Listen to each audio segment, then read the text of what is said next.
चलो आज पढ़ते हैं हम लोग व्यक्तिवाचक संज्ञा पढ़े थे। और संज्ञा के जो पिछले में हम लोगों ने पिछले दिनों में संज्ञा के केवल भेद पढ़े थे। आज संज्ञा का हम पहला भेद पढ़ेंगे, व्यक्तिवाचक संज्ञा। कौन सा? व्यक्तिवाचक संज्ञा। परिभाषा क्या है इसकी?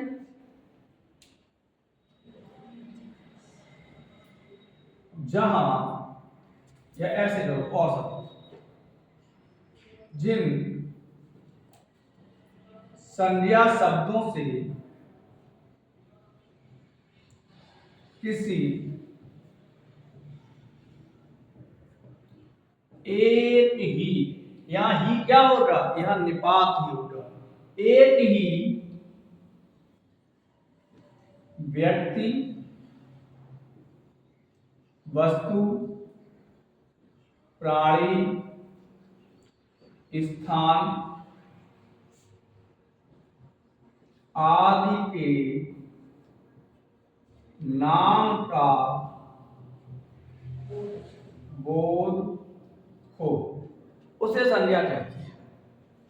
यानी जिन संज्ञा शब्दों से किसी एक ही व्यक्ति, वस्तु, प्राणी, स्थान आदि के नाम का बोध हो, उसे व्यक्तिवाचक संज्ञा कहते हैं। हमने संज्ञा के कितने भेद बताए थे? तीन भेद बताए थे। कौन कौन से? व्यक्तिवाचक, जातिवाचक और भाववाचक। जातिवाचक संज्ञा के दो पार्ट किए थे। कौन कौन से? द्रव्यवाचक और समूह। आज हम पहला पार्ट पढ़ रहे हैं, व्यक्तिवाचक संज्ञा। तो जिन संज्ञा शब्दों से किसी एक ही व्यक्ति, वस्तु, स्थान, प्राणी आदि के नाम का बोध होता हो, उसे हम क्या कहते हैं? व्यक्तिवाचक संज्ञा। देख लेते हैं। जैसे हिमालय एक ही है,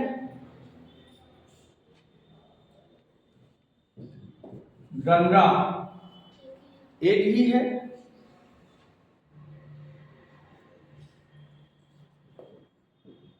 अजीतमल एक ही है, आकांक्षा एक ही है। अरे मतलब एक ही है, नाम किसी का भी हो सकता है। जब आकांक्षा का नाम आएगा तो एक ही आकांक्षा होगी, लेकिन किसी व्यक्ति विशेष का नाम रखा हो। सही है? तो जिन संज्ञा शब्दों से किसी एक ही व्यक्ति, वस्तु, प्राणी, स्थान आदि के नाम का बोध होता हो, उसे हम व्यक्तिवाचक संज्ञा कहते हैं। देखते हैं कि व्यक्तिवाचक संज्ञा कहां कहां होती है, इस पे चर्चा करते हैं। तो सबसे पहले नंबर 1 परिभाषा बैठ दो। चाय मिल जाती तो अच्छा हो जाती। तुम्हें सबूदार समझ। नंबर 1,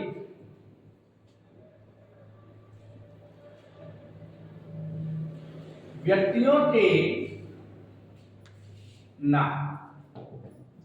यानी जो व्यक्तियों के नाम होते हैं वो हमेशा व्यक्तिवाचक संज्ञा में ही आते हैं। जैसे राम, मोहन, रमेश, मनोरमा, अंजलि, गीता, हेमंत आदि। ये कैसे हैं?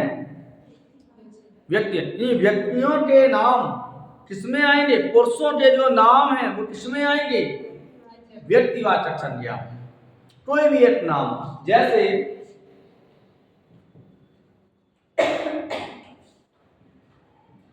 मोहन घर आया, यहां व्यक्तिवाचक संज्ञा कौन सी होती? मोहन। मनोरमा चाय की कहते आई, यहां मनोरमा कौन होती? व्यक्तिवाचक। काजल को इस बात का बुरा लगा, यहां काजल क्या होगी? व्यक्तिवाचक। श्वेता सोच रही मुझे क्यों नहीं भेजा, तो श्वेता कौन सी हो गई? व्यक्तिवाचक। अंजलि सोच रही है कि मुझे भी चाय मिले, तो अंजलि क्या होगी? व्यक्तिवाचक। तो जिन संज्ञा शब्दों से जो व्यक्तियों के नाम होते हैं वो किसके अंतर्गत आते हैं? व्यक्तिवाचक। इन पुरुषों के नाम, अब पुरुषों में महिला और पुरुष दोनों होंगे, नहीं आप सोच रहे आज ये महिला है इनके नाम नहीं हुई है। आगे बढ़ते हैं। इनके अलावा जो आपकी दिशाएं होती हैं, दूसरी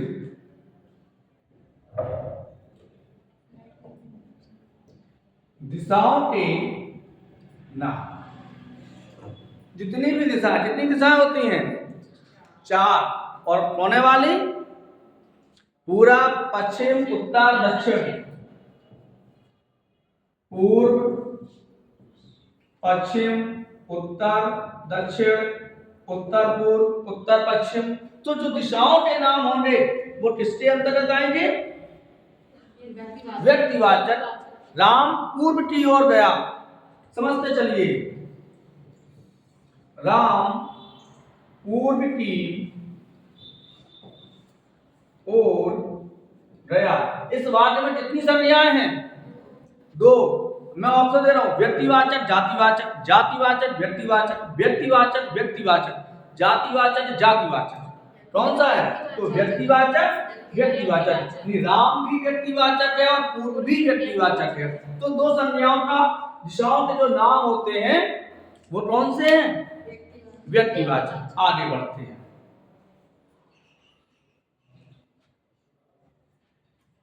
नदियों के नाम,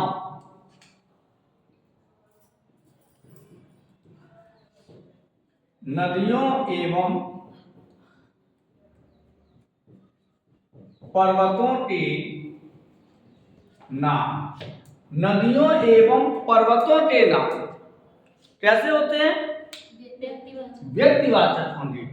जैसे आप कहो नदी नहाने गए, कौन सी नदी नहाने गए? जैसे आप कहोगे हम सेंधा नदी नहाने गए, हम गंगा जी नहाने गए, हम यमुना जी नहाने गए, हम नील नदी नहाने गए, तो ये कैसी हो जाएगी? व्यक्तिवाचक। तो नदियों के जो नाम, नदियों के नाम, नदी नहीं, नदियों के नाम। जैसे गंगा एक पवित्र नदी है, गंगा एक पवित्र नदी है, तो यहां देखिए गंगा क्या हो गया? व्यक्तिवाचक। नदी क्या हो गया? जातिवाचक। हम ऐसे भी कह सकते गंगा नदी, तो गंगा व्यक्तिवाचक, नदी जातिवाचक। तो नदियों के जो नाम हैं वो किसके अंतर्गत आते हैं? व्यक्तिवाचक। आगे पर्वतों के नाम, इसी में मैंने लिख दिया, जो पर्वतों के नाम, जैसे हमने कहा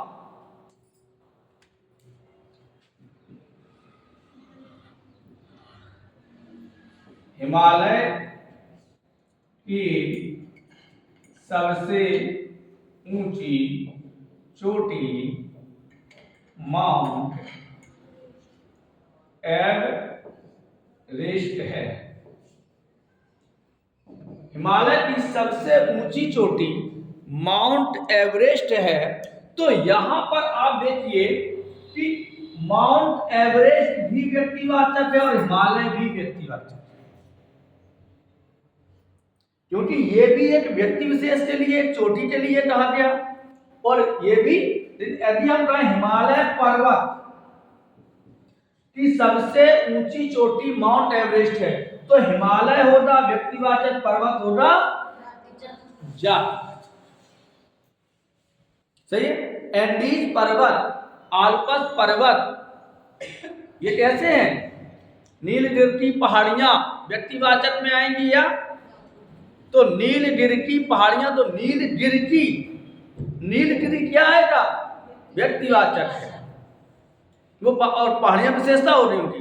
तो जिन शब्दों से हमें किसी एक ही व्यक्ति, वस्तु, स्थान आदि के नाम का बोध होता है उसे हम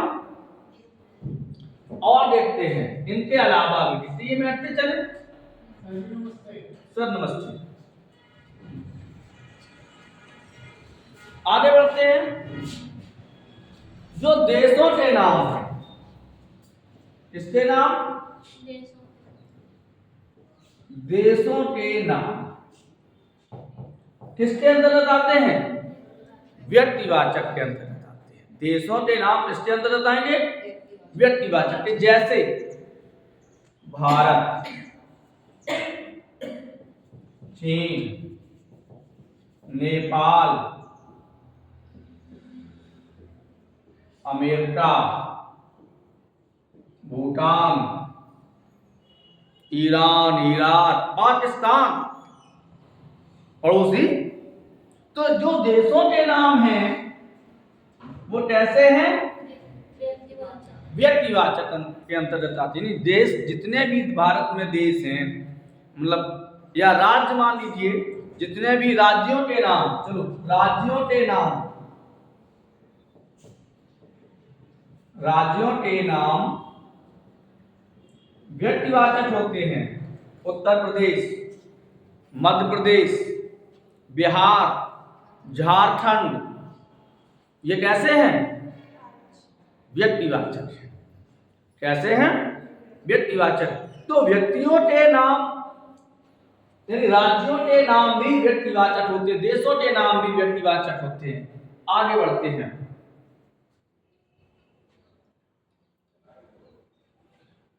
राष्ट्रीय जातियां, राष्ट्रीय जातियां कैसी होती हैं? व्यक्तिवाचक होती हैं। अब राष्ट्रीय जाति, जैसे भारत से भारतीय, चीन से चीनी, हम सब भारतीय हैं, या भारतीय व्यंजन परोसे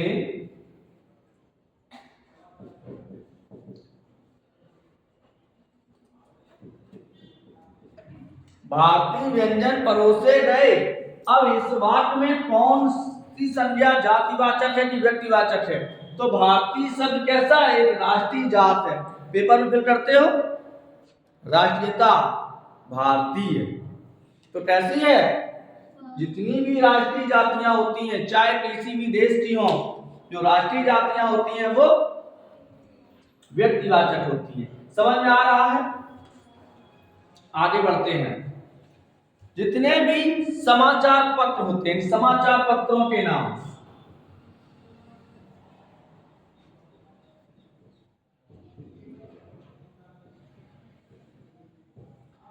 समाचार पत्रों के नाम कैसे होते हैं? व्यक्तिवाचक। दैनिक जागरण, अमर उजाला, उदंत मार्तंड। पत्रिकाओं के नाम भी कर सकते हो आप, कादम्बिनी, सच्ची सहेली, मनोरमा, एक पत्रिका चलती थी मनोरमा। तो जो पत्रिकाओं के पत्रिकाओं के नाम हैं, नहीं हमने पढ़ी है, जो पत्रिकाओं के नाम हैं, समाचार, सुधा, वर्षण, प्रताप, हंस, ये कैसे होंगे? जैसे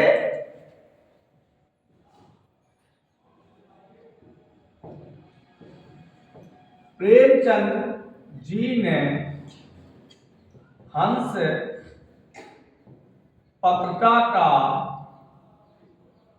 संपादन किया था। वहां कहा गया कि प्रेमचंद जी ने हंस पत्रिका का संपादन किया था। और आपसे पूछ दिया जाए कि इसमें कितनी संज्ञाएं हैं, तो कितनी है श्रोता? प्रेमचंद जी और हंस। पत्रिका भी संज्ञा है, लेकिन पत्रिका जातिवाचक संज्ञा होगी, हंस व्यक्तिवाचक।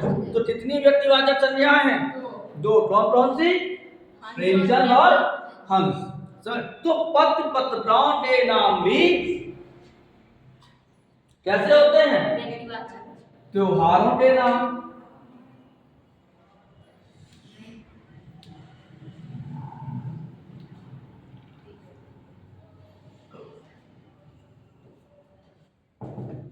त्योहारों के नाम कैसे होते हैं?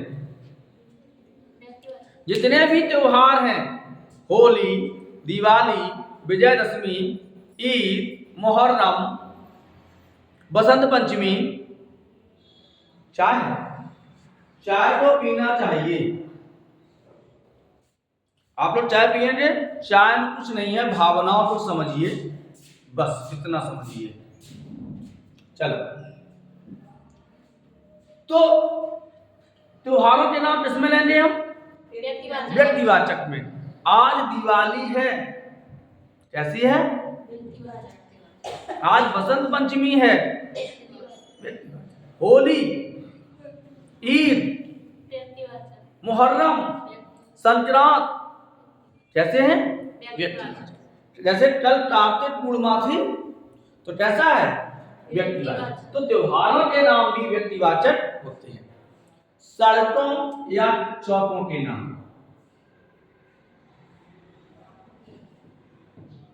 चौक एवं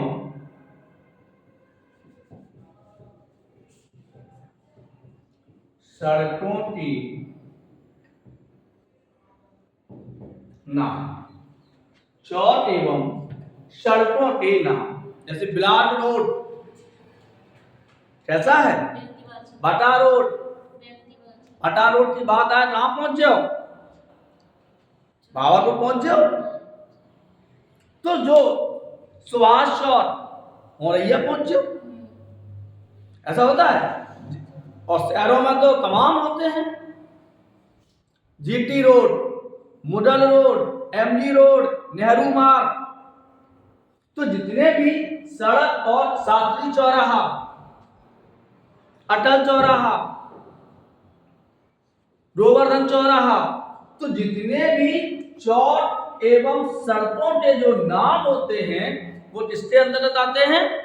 व्यक्तिवाचक के। समझ में आ रहा है? जैसे राम का घर,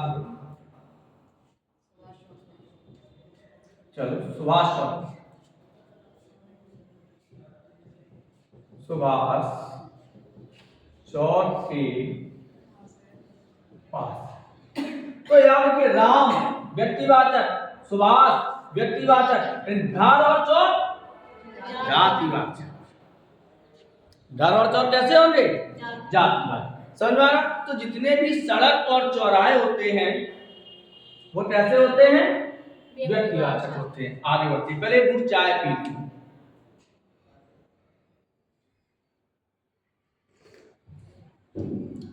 नगरों के नाम, नगरों के नाम, दिल्ली, कानपुर, मुंबई, आगरा, कैसे हैं? अजीतमल, औरैया, इटावा, कानपुर देहात, कानपुर नगर, कन्नौज, मैनपुरी, फरीदाबाद, महाराष्ट्र, कैसे होंगे? उदाहरण देख लेते हैं। भारत की राजधानी, गलत, दिल्ली। दिल्ली नगर है। और देखो थोड़ा करें, इसमें कितनी संज्ञाएं हैं? 1 2 3 4 संज्ञाएं हैं, जिसमें सबसे पहले व्यक्तिवाचक, राजधानी जातिवाचक, दिल्ली व्यक्तिवाचक, नगर जातिवाचक। तो जितने भी सड़क चौराहे हैं, नगर हैं, नदियों के नाम है, सागरों के नाम है, सागर, सागरों के नाम, प्रशांत महासागर, अरब सागर, चीन सागर, हिंद महासागर, ये कैसे हैं? व्यक्तिवाचक हैं। आगे बढ़ते हैं।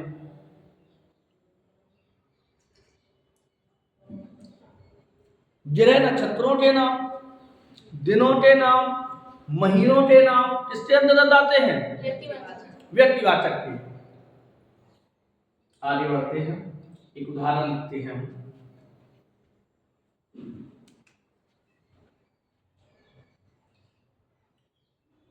26 जनवरी 1950 किसके अंतर्गत लेंगे हम? व्यक्तिवाचक या जातिवाचक? व्यक्तिवाचक। जितनी भी प्रमुख घटनाएं हैं, जितनी भी ऐतिहासिक घटनाएं हैं, वो सभी व्यक्तिवाचक। 2 अक्टूबर को गांधी जी का जन्म हुआ था, तो 2 अक्टूबर को कौन सी संज्ञा होगी? व्यक्तिवाचक। 26 जनवरी 1950 में देश आजाद हुआ था, गणतंत्र दिवस मनाया गया, तो 26 जनवरी 1950 खानवा का युद्ध, चौसा का युद्ध, कैसे हैं? पानीपत का युद्ध, बंगाल विभाजन, बंगाल विभाजन 1905 में हुआ था, तो 1905 क्या है? व्यक्तिवाद। सन 1853 में भारत में पहली रेल चली, सन 1853 क्या है? व्यक्तिवाचक। तो जितनी भी ऐतिहासिक घटनाएं होती हैं वो भी व्यक्तिवाचक संज्ञा के अंतर्गत। जैसे 1971 का युद्ध भारत चीन के बीच में हुआ था, शायद भारत पाकिस्तान के बीच हुआ था 1978 का युद्ध। तो 1978 का युद्ध क्या है? व्यक्तिवाचक। जितनी भी ऐतिहासिक घटनाएं हैं, नगर सड़कों चौकों के नाम हैं, जितने भी हमारे दिन महीना वर्षों के नाम हैं, जितने भी हमारे नदियों के नाम हैं, सागरों के नाम हैं, पर्वतों के नाम हैं, चौराहों के नाम हैं, सड़कों के नाम हैं, ये सब किसके अंतर्गत आते हैं?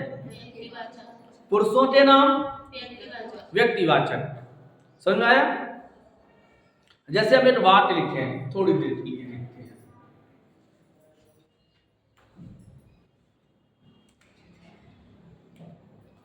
राम ने मुझसे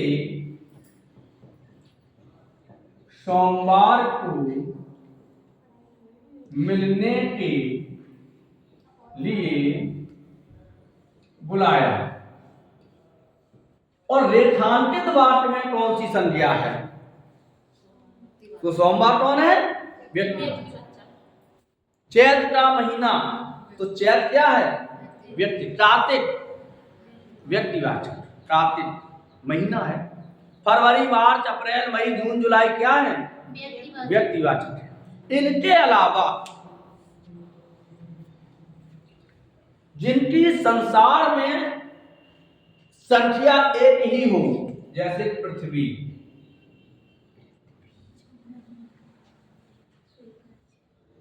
सूर्य, चंद्र, तारे नहीं करेंगे, नक्षत्र नहीं करेंगे, नक्षत्रों के नाम कर देंगे हम, ग्रहों के नाम कर देंगे, ग्रह नहीं करेंगे। जिनकी संख्या दुनिया में एक ही हो, भगवान ईश्वर, कितने भगवान? एक ही तो है। तो जिनकी संख्या संसार में एक होती है वो भी व्यक्तिवाचक संज्ञा के अंतर्गत आते हैं। तो आज हम लोगों ने क्या पढ़ा? समझ में आया? कितने लोग समझ में आया? हाथ उठाओ। कितनों को नहीं आया वो हाथ उठाए। नहीं आया? अच्छा आ गया तो हाथ उठाए। चलो कोई बात नहीं। कल हम लोग पढ़ेंगे आपकी जातिवाचक संज्ञा और उसके भेद। तब तक के लिए राधे राधे।